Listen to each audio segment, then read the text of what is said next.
নমস্কার বন্ধুরা, আজকে আমি চলে এসেছি রান্নাঘরে। আজকে আমি নিয়ে এসেছি কাঁঠাল দানা। কাঁঠাল দানাকে এইভাবে কেটে নিয়েছি।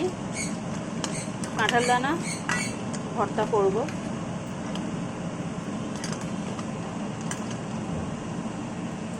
তো চলুন শুরু করি। আমি এখানে কড়াই বসিয়ে দিয়েছি। কড়াইতে দিয়ে দিচ্ছি তেল।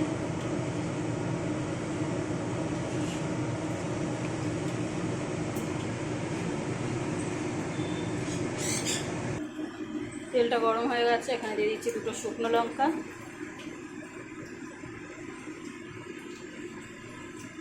এখানে দিয়ে দিচ্ছি 1 চামচ কালো জিরে,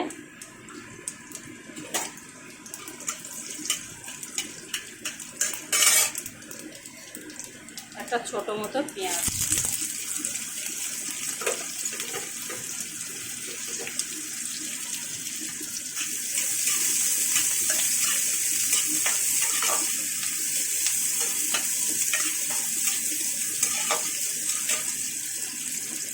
দিয়ে দিচ্ছি দুটো কাঁচা লঙ্কা।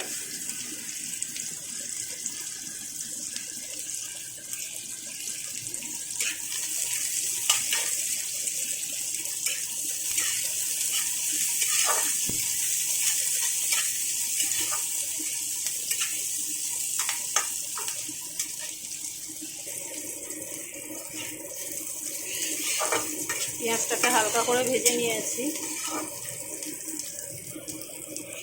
এখন আমি এখানে দিয়ে দিচ্ছি কাঁঠাল দানাগুলো। কাঁঠাল দানাগুলো করে আমি আলাদা করে কোনো সেদ্ধ করিনি। এটাকে একটু নরম নরম করে ভেজে নেব, নিয়ে এটাকে শিলে বাটবো আমি। আপনারা চাইলে মিক্সিতেও বাটতে পারেন।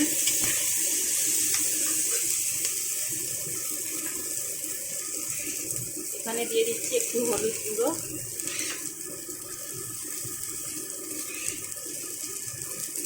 আর নুন।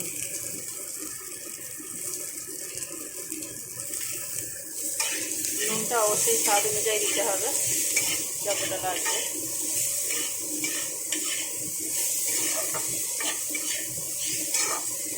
আমি এই অবস্থাতে গ্যাসটাকে কমিয়ে দিয়ে ঢাকা দিয়ে ভেজে নেব সেদ্ধ হওয়া পর্যন্ত।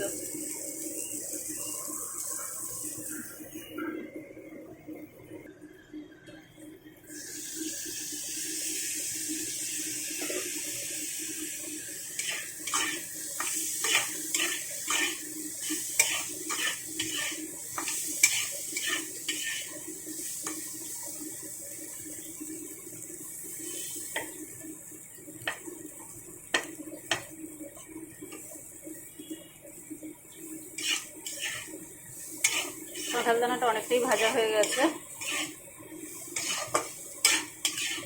আপনারা চাইলে এই অবস্থায় একটু পোস্ত দিতে পারেন, কিংবা একটু ওই চীনাবাদাম দিতে পারেন।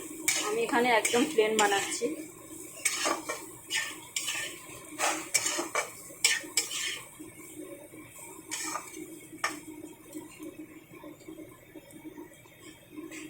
এখানে ভাজাটা হয়ে গেছে। আমি এবার গ্যাসটাকে বন্ধ করে দিচ্ছি। একটু 2 মিনিট ঠান্ডা করে তারপর বেটে নেব।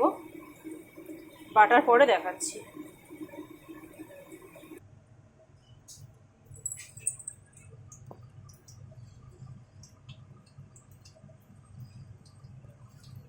এটা ঠান্ডা হয়ে গেছে, আমি এবার শিলে বেটে নেব, তারপরে ফিরে আসছি। কাঁঠাল দানা বাটা আমার হয়ে গেছে, এই যে বেটে নিয়েছি। একটু শক্ত হবে এটা, অনেকটা ওই ওল মাখার মতো। খেতে কিন্তু অনেক সুন্দর হয়। এখানে আমি দিয়ে দিচ্ছি কাঁচা সর্ষের তেল। বেশ একটুখানি কাঁচা সর্ষের তেল দিয়ে দিয়েছি। দিয়ে এটাকে এবার মেখে নেব।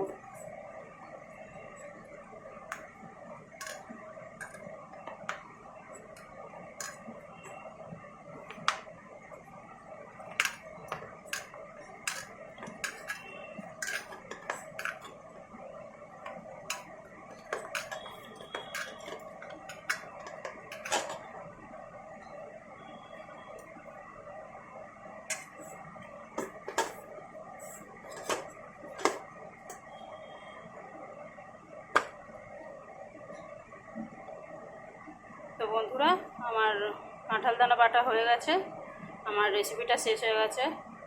তো আমার রেসিপিটা কেমন লাগলো অবশ্যই আমাকে কমেন্ট করে জানাবেন, সাথে একটা লাইক শেয়ার দেবেন। আমার ভিডিওটা দেখার জন্য অবশ্যই আপনাদের অনেক অনেক ধন্যবাদ। আমার চ্যানেলটাকে সাবস্ক্রাইব করে আমার পাশে থাকবেন।